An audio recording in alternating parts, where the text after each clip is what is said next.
কানটা লাগায়া দেন। আবার মায়ার নবীজি রাহমাতুল লিল আলামিন জানতেন আবার হুসাইন কারবালার ময়দানে শহীদ হবে কেন গো? ইমাম হুসাইন কারবালার ময়দানে যখন যায়া উপস্থিত হলেন, আপনারা সকলেই জানেন এত কষ্ট দিতেছিল গো ইমাম হুসাইনকে, এত কষ্ট সহ্য করতেছিল, এত পরিমাণে কষ্ট। আমরা রমজান মাসে রোজা রাখি, একটু যদি তা পারে, একটু যদি আগুনের মতো হয়, একটু যদি পরিমাণে বেশি তাপমাত্রা হয়, গলাগুলি শুকায়া যায়, কত কষ্ট হয়। ইমাম হুসাইনের কত কষ্ট বুঝি হয়েছে, কিন্তু ইমাম হুসাইন ছিলেন অটল, ন্যায়ের প্রতি অটল, সত্যের প্রতি অটল। ইমাম হুসাইন যদি চাইতেন, আল্লাহ দরবারে যদি ফরিয়াদ করতেন, মাওলা ও মাওলা গো, আমি কারবালার ময়দানে আসছি, আমাকে ভুল বুঝায় কারবালার ময়দানে নিয়ে আসা হয়েছে, আমি আসি নাই, আমাকে দাওয়াত করে আনা হয়েছে। ও গো আল্লাহর নবী রাহমাতুল লিল আলামিন নানাজি, আপনি তো রাহমাতুল লিল আলামিন, নানাজি আপনি না হইলে এই কারবালার ময়দানটুকু তো আমার আল্লাহ বানাইতো না, আপনি না হইলে আজকে আমি হুসাইন পানির তৃষ্ণায় কলিজা পেটে যাইতেছে, এই পানিটা পর্যন্ত বানাইতো না।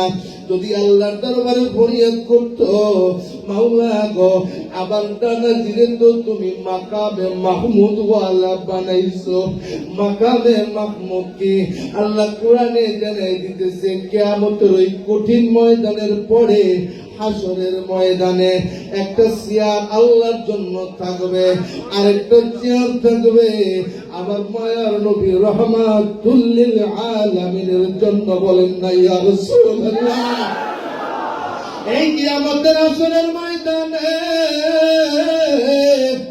আর কার জন্য এই মাকামে মাহমুদ থাকবে না, কিয়ামতের ময়দানে কার জন্য এত সম্মান থাকবে না। ওগো আল্লাহ, আমার দানাজির তো তুমি মাকামে মাহমুদ ওয়ালা বানাইছো, আমার দানাজির জন্য তুমি হাউজে কাউসার বানাইছো, হাউজে কাউসার তো তুমি কাউরে দাও না, আমার দানাজিরে দিছো। আমি হুসাইন আজকে এই কারবালার ময়দানে যে পানির জন্য কষ্ট করতেছি গো, ওই হাউজের কাউসার আমার নানাজির জন্য তুমি বানাইছো। হাউজে কাউসার থেকে কারবালার ময়দানে একটা পানির লাইন টাইপের দাও, আল্লাহ তাআলা দিতে পারতো কি পারতো না? আওয়াজ তুলে পারতো কি পারতো না? ও আল্লাহ, কারবালার ময়দানে আমার দুধের শিশু আলী আসগর পানি না পাইয়া দুনিয়া জমিন থেকে বিদায় হয়ে গেছে। তুমি আসমান থেকে কত জায়গায় পানি দাও, এই ফুরাতের পানি কত পশু পাখি খাইতেছে, আমাকে আসমান থেকে তুমি পানির ব্যবস্থা করে দাও। আল্লাহ চাইলে দিতে পারতো কি পারতো না? আওয়াজ তুলে বলেন পারতো কি পারতো না? আজকে যখন এখনো শুয়ে শুয়ে আমি মোবাইলের ভিতরে দেখতেছিলাম, ফিলিস্তিনের ছোট্ট ছোট্ট বাচ্চারা বুকের তাজা রক্তগুলি ঠেলে দিছে, ছোট্ট বাচ্চার কপালের মধ্যে বোম লাইগা কপালটা ফেটে গেছে, রক্তগুলি গাল বে বে বে বে পড়ে। আমার মনে পড়তেছিল, আরে কারবালার ময়দানে আলী আসগরকে পানির জন্য 20 মাকা তীর দিয়া শাহাদাতের পেয়ালা পান করতে হয়েছে। আজকে ফিলিস্তিনের জমিনের দিকে তাকাইলে বোঝা যায় কারবালা কতটা ভয়াবহ ছিল। তবুও তো ফিলিস্তিনিরা মাথা নত করে নাই বাতিলের কাছে। ছোট্ট ছোট্ট বাচ্চারা বুকের তাজা রক্ত গুলি ঢেলে দিছে, বাতিলের কাছে মাথা নত করে নাই। আজকে যদি হুজুর কেবলা জানের কদম মুবারক থেকে আবার আরেকটা কারবালার ডাক আসে, কে কে রাজি আছো তুই হাত তুলে দেখায় দাও। নারায়ে তাকবীর, নারায়ে রিসালাত, নারায়ে রিসালাত, ইয়া হুসাইন কারবালা। আমার প্রিয় ভাইরা, এই জজবা নিয়ে যদি আমরা থাকতে পারি, যতই বাতিলের আঘাত আসুক না কেন, যতই বাতিলের আঘাত আসুক না কেন, আমাদেরকে ইমাম হুসাইনের প্রেম থেকে, হুজুর কেবলার কদম মুবারক থেকে এক চুল পরিমাণ সরাইতে পারবে না, পারবে না, পারবে না। জোরে কোন ঠিক করে না? বর্তমান সময় বড় ভয়াবহ, বড় বড় ভয়াবহ সময় চলতেছে। ইমানদারদের জন্য পরীক্ষার সময়, ইমানদারদের জন্য পরীক্ষার সময় এসে গেছে। আল্লামা ডক্টর ইকবাল বলেছিল, ইসলাম জিন্দা হতা হে, কারবালা কি বাত। আবার কারবালার জমিন আসতেছে, আবার কারবালার জমিন আসতেছে। আমরা হুজুর কেবলার কদম মুবারক দিলে হাত দিয়ে জড়ায় ভাইয়া, আমরা আবার একটা ঈমানি পরীক্ষার জন্য প্রস্তুত আছি না নাই? শরীফ পড়ুন, আল্লাহুম্মা সাল্লি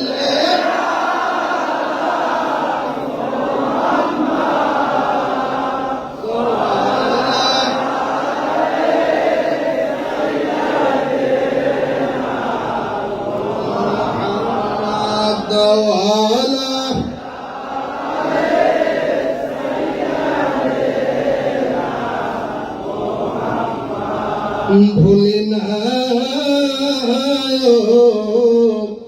ইমাম হোসেন আপনার,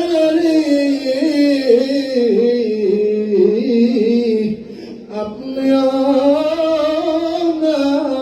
পইলা যায় মোদের আপনি।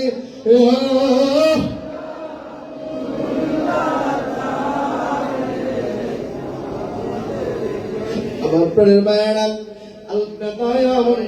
ভিতরে ইমাম ইবনে কাসির আজকে রাতের ঘটনাটা বড় চমৎকার ভাবে লিখেছেন। ও নবীর আশিকেরা গো, 9 মুহররম আজকে রাত এত গভীর রজনী, এত কষ্টের রজনী ছিল। ইমাম হুসাইন ঈশারের নামাজের পরে মশাল বন্ধ করলেন।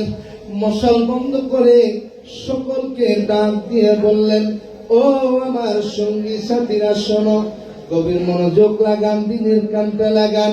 সঙ্গী সাথীরা শোনো গো, ও গো সঙ্গী সাথীরা, ঈশারের নামাজ হয়ে গেছে, মশাল বন্ধ করলাম। আমার সাথে ইয়াজিদের দুশ্মনী, আমার সাথে ইয়াজিদের শয়তানি, আমার সাথে ইয়াজিদের দুশ্মনী। ইয়াজিদ চায় আমি দুনিয়ার জমিন থেকে বিদায় হয়ে যাই, আমি যদি দুনিয়ার জমিন থেকে বিদায় হয়ে যাই। ইয়াজিদ বড় খুশি, তোমাদের কারোর সাথে তো ইয়াজিদের দুশ্মনী নাই, আমি কারবালার ময়দানে একা থাকবো। তোমরা সকলে রাতের আঁধারে মহিলা সদস্যদেরকে নিয়ে তোমরা মদিনায় ফিরে যাও। আগামীকালকে সকাল বেলা আমি ইয়াজিদের সাথে মোকাবেলা করব। ইমাম হুসাইন দিকে বলে, ও আমার সঙ্গী সাথীরা, আমার নানাজি বলে একটা তুরা কাটা কালো কুকুরের কাছে আমার মরণ হবে, একটা তুরা কাটা কালো কুকুরের কাছে আমার মরণ হবে। যতগুলি সিমটম দেখা যায়, আমার নানাজি যতগুলি কথা বলে দিয়ে গেছেন। আজকে রাত আমি ইমাম হুসাইনের জন্য জীবনের শেষ রাত গো, তোমরা রাতের আধারে মদিনায় চলে যাইতে পারো। সঙ্গী সাথীরা ডেকে বললো, বিশেষ করে আব্বাস সালামদার ডেকে বললো, ইমাম হুসাইন রাতের আধারে কেন দিনের আলোতে বলেও আপনার একা রেখে কারবালার ময়দান ছেড়ে যাব না। দরকার হয় জীবনটুকু দিয়া আপনার কদমে জীবনটুকু কুরবানি কইরা রাহমাতুল লিল আলামিনের কদমে দামি হয়ে থাকবো। বলুন সুবহানাল্লাহ। আবার বলেন বাইরা, আজকে সেই মুহররম রাতের বেলা ইমাম হুসাইন যাই নামাজের মধ্যে বসে গেলেন। বসে চোখের পানিগুলি নজরানা দিতেছিলেন আর দিকে দিকে বলতেছিলেন, নানাজি তাকায় দেখবেন আপনার উম্মতেরা বিপদগামী হয়ে গেছে। আমি আমার শাহাদাতের জন্য ভাবি না, আমি আমার শাহাদাতের জন্য কষ্ট পাই না, আমি শাহাদাতের পেয়ালা পান করবো গো নানাজি। আমার কোনো দুঃখ নাই, আমার একটা মাত্র দুঃখ আপনার দরবারে আমার আরজি, আপনার উম্মতেরা বিপদগামী হয়ে গেল, আপনার উম্মতেরা ঈমান থেকে সরে গেল। এটাই আমি হুসাইনের দুঃখ, এটাই আমি হুসাইনের কষ্ট। যখন আল্লাহু আকবার। আমার প্রাণের ভাইরা, আজকে ইমাম হুসাইনের সৈনিক আমরা যারা আছি, আমরা কারবালার ময়দানের কথা মনে করে চোখের পানি ছাড়ি। দুঃখ একটাই, বাংলাদেশে এমন কিছু ভাইরা আছে, বাংলাদেশে এমন কিছু মুসলমান আছে, কারবালা আসলে ওদের হৃদয়ের মধ্যে কোনো স্পন্দন হয় না, কারবালা আসলে ওদের হৃদয়ের মধ্যে কোনো ইরেকশন হয় না, ওদের হৃদয়ের মধ্যে কোনো কষ্ট লাগে না, লাগে না, লাগে না। আমরা বলি আল্লাহর কদমে আসার কারণে, আমরা আউলিয়া কিরামদের সোহবতে আসার কারণে, আমরা আল্লাহর নিগাহে করমে আসার কারণে এই আশুরার তাৎপর্য দেখবেন কিছু কিছু এলাকা আছে আশুরারে বলে চালায় দিবে পৃথিবী সৃষ্টি হয়েছে, আশুরা চালায় দিবে ফেরাউনের কবল থেকে মূসা মুক্তি হয়েছে, আশুরা চালায় দেবে ঈসা আলাইহিস সালামকে তুলে নেওয়া হয়েছে, আশুরার মর্তবা এই দিকে চালায়া দেবে। আমরা বুঝি যাদের কলিজার ভিতরে ইমাম হুসাইনের মহব্বত নাই, ইমাম হুসাইনের প্রেম নাই, এগুলা হলো থানাই পানাই ব্যবসা করে ঠিক নাই। আমরা চাই না আমরা সুন্নি উলামায়ে কেরাম যতক্ষণ পর্যন্ত জীবিত আছি আহলে বায়তের প্রেম ওলি আল্লাহর কদম ধরে চিরজীবন জিন্দা থাকবে, থাকবে, থাকবে। জোরে কোন ঠিক না বেঠে? এই জন্য ইমাম হুসাইনের সৈনিক আমরা যারা আছি, আজকে এখান থেকে এসে শুধুমাত্র মাহফিল করে চলে গেলাম তা নয়, আমরা বাড়ি গিয়ে আহলে বায়তের প্রেম মুহাব্বতকে অন্তরে ধারণ করব। আল্লাহ কোরআনে জানাই দিতেছে সুসংবাদ ইমানদারদের জন্য, আহলে বায়তের প্রেম মুহাব্বত অন্তর থেকে দূরে সরাইয়া একজন মুসলমান কুশ্চিতকালে ইমানদার হতে পারে। এই জন্য প্রাণের ভাইরারে আমার এই আয়াতের ব্যাখ্যা করলেন পৃথিবীর বিখ্যাত তাফসীরের কিতাব তাফসীরে বাইজাবিতে নাসিরউদ্দিন বাইজাবি লিখতেছেন, যদি ইমানদার হতে চাও, যদি ইমানে পরিপূর্ণতা আনতে চাও, আহলে বায়তের প্রেমকে অন্তরে নক করে অক্ষরে পয়েন্ট করে ঢুকাও। যদি প্রেম পয়দা না হয় বুঝবা তোমার ইমানের মধ্যে ঘাটতি আছে। আল্লাহু আকবার। ইমানের ঘাটতি আমরা বুঝতে পারবো ততক্ষণ পর্যন্ত ইমাম হুসাইনের, ইমাম হাসাইনের মহব্বতে, নবীর আহলে বায়তের মহব্বতে চোখের পানি না আসবে ততক্ষণ বুঝবো যে আমাদের ঈমান পরিপূর্ণ হয় নাই। জোরে কোন ঠিক না বেঠে? মহব্বতে আল্লাহুম্মা সাল্লি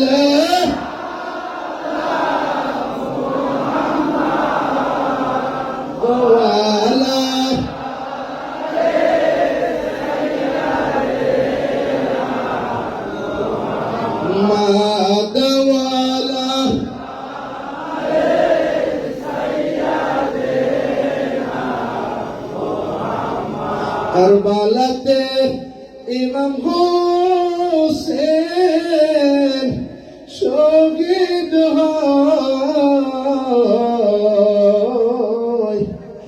দুষ্ট সীমার কেমনে মারে খুলি যায় আল্লাহ।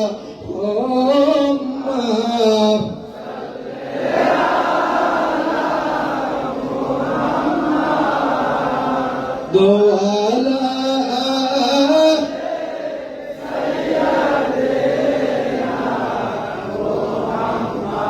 দোয়ালা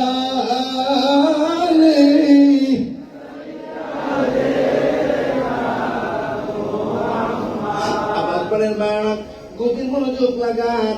আমার আল্লাহ তাআলা কোরআনে জানিয়ে দিয়েছেন স্পষ্ট ভাবে সূরা মুনাফিকুনের 8 নাম্বার 9 নাম্বার আয়াতে কারিমাটা একটু দেখার চেষ্টা করবেন। আল্লাহ জানাই দিতেছে, ও দুনিয়ার মানুষ শুনো গো, তোমরা আহলে বাইতের প্রেম যদি অন্তরে লালন করতে না পারো, ইমানদার হবা না, মুনাফিক মার্কা হবা, মুনাফিক মার্কা হবা, মুনাফিক মার্কা হবা। দুনিয়ার সবচেয়ে বড় মুনাফিক ছিল আব্দুল্লাহ ইবনে উবাই ইবনে সুলুল।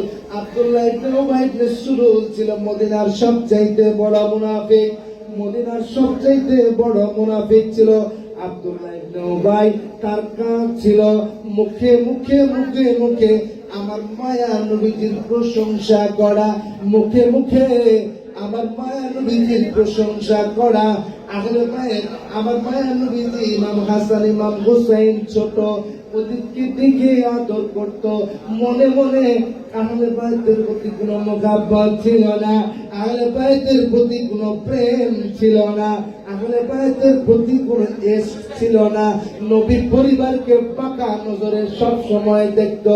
এই আব্দুল্লাহ ইবনে উবাই কঠিন ভাবে আমার মায়া নবীজি গোপনে গোপনে আহলে বাইতের বিরোধিতা করেছে।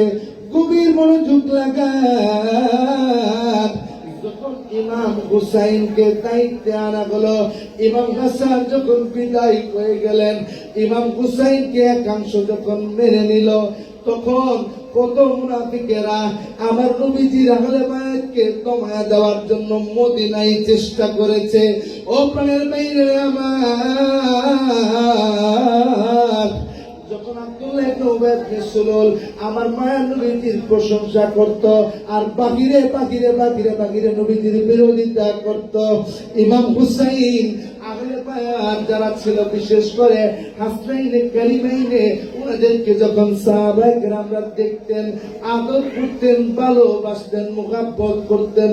বিশেষ করে ও প্রাণের বাইরে রে আমার হযরত ওমর ফারুক রাদিয়াল্লাহু তাআলা আনহুর ছেলে আব্দুল্লাহ ইবনে উমর, উনি ইমাম হুসাইনের খেলা সাথী ছিলেন।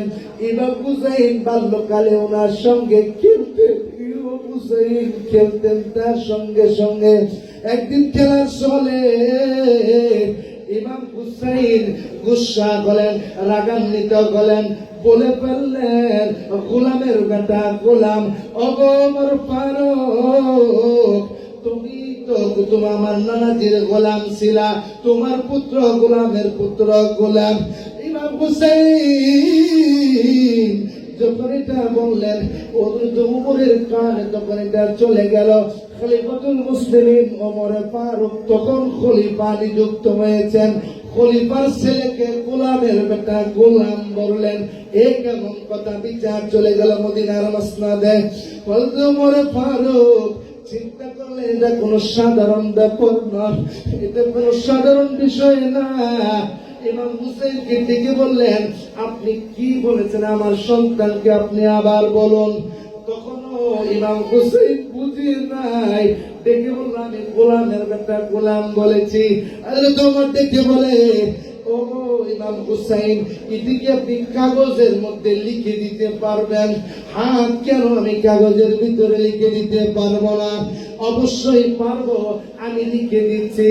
হযরতে ওমর ফারুক কাগজ দিলেন, হযরতে ইমাম হুসাইন গোলামের বেটা গোলাম বলে তিনি লিখে দিলেন। ওগো আল্লাহর নবীর সাহাবীরা হযরত ওমর এইভাবে করে দেখালেন, আপনারা সাক্ষী থাকলেন, ইমাম হুসাইন আমাকে গোলাম বলেছে, আমার পুত্রকে গোলামের বেটা গোলাম বলছে। সাক্ষী থাকেন আপনারা। এই স্লিপটা, এই কাগজে লেখাটা আমি ওমর ফারুক যখন দুনিয়া জমিন থেকে বিদায় হয়ে যাব, আমার কবরের মধ্যে এটা দিয়ে দিবেন, আমার কবরের মধ্যে এটা দিয়ে দিয়ে দিবেন। সাহাবীরা জিজ্ঞাসা করলো, আমিরুল মুমিনিন খলিফাতুল মুসলিমিন, ওগো ওমরে ফারুক, এই সামান্য একটা কাগজ আপনি কেন কাফনের কাপড়ে দিয়ে দিতে বলছেন? ওমরে ফারুক ডেকে বলে, ওগো আল্লাহর নবী, সাহাবীরা আপনারা এটাকে সাধারণ কাগজ মনে করতে পারেন, আমি ওমর ফারুক এটা সাধারণ কোন কাগজ মনে করি না। বিশেষ করে আমার নবীর প্রবীণ সাহাবী আবু যর গিফারি দাঁড়ায় গেলেন, ওগো আমিরুল মুমিনিন খলিফাতুল মুসলিমিন, এটা কাপড়ের ভিতরে দিয়ে দিবে, এটার হাকিকত তো বুঝলাম না। দেখে বলে আল্লাহ নবীর প্রবীণ সাহাবী, ওগো আবু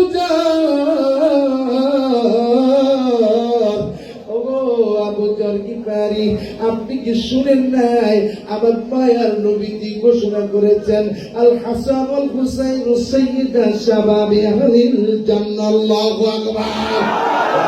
আমার ইমাম হাসান, ইমাম হুসাইন তারা জান্নাতের যুবকদের সর্দার হবে। যারা জান্নাতের যুবকদের সরকার, তারা জান্নাতওয়ালা, জান্নাতওয়ালা সার্টিফিকেট দিচ্ছে। আমি গোলাম, কার গোলাম? নানাজির গোলাম, ইমাম হুসাইনের নানাজির গোলাম, আমার পুত্র যে গোলাম। এটা কাবরের মধ্যে দিয়ে দিলেন। যদি মুনকির নকির প্রশ্ন করে, আমাকে যখন ডাক দিয়ে বলবে, কবরে যখন প্রশ্ন করবে, ওই কিয়ামতের ময়দানে আমার যদি আর কোনো কিছুই নাও থাকে, আবার যদি আর কোনো কিছু দেওয়ার মতো না থাকে, আমি এটা দেখাবো, দেখেন জান্নাতের সর্দার যারা, তারা সার্টিফিকেট দিছে, আমি গোলাম, আমার পুত্র গোলামের গোলাম। আল্লাহু আকবার। প্রেম তো মরে না, প্রেম তো মরে না, নবীর প্রেমিকেরা ওরে দিশেহারা মরণের ভয় করে না। প্রেম তো বলেন, প্রেম তো মরে। আবার বলেন ভাইরা, এই যে লিখে দিল ইমাম হুসাইন, সার্টিফিকেট দিয়ে দিল। কবির মনোযোগ লাগান। আজকে এমন একটা মাহফিলে আমরা বসছি গো, যদি ইমাম হুসাইন সেই দিন আমাদের পক্ষে যদি দাঁড়ায়া যায়, সেই দিন আমাদের পক্ষে যদি ডাক দেয়, বলেন নানাজি তোমার এই পাগল উম্মতেরা আমার শাহাদতের চোখের পানি নিয়ে কাঁদছে। আমার শাহাদতের দিনে এরা করে বসে থাকে নাই, দেশের এক প্রান্ত ওই প্রান্ত থেকে আইসা আইসা আইসা আইসা সিরাজগঞ্জি বাবার কদম মুবারকে আসছে। সিরাজগঞ্জি কদম মুবারকে আইসা আমি হুসাইনের জন্য চোখের পানি ছেড়ে দিছে। আজকে কঠিন ময়দানে এই পাগলদের জন্য আমি ইমাম হুসাইন দাঁড়ায়া গেলাম। আল্লাহু আকবার। বলেন, দাঁড়াইতে পারে কি পারে না? আওয়াজ তুলে পারে কি পারে না?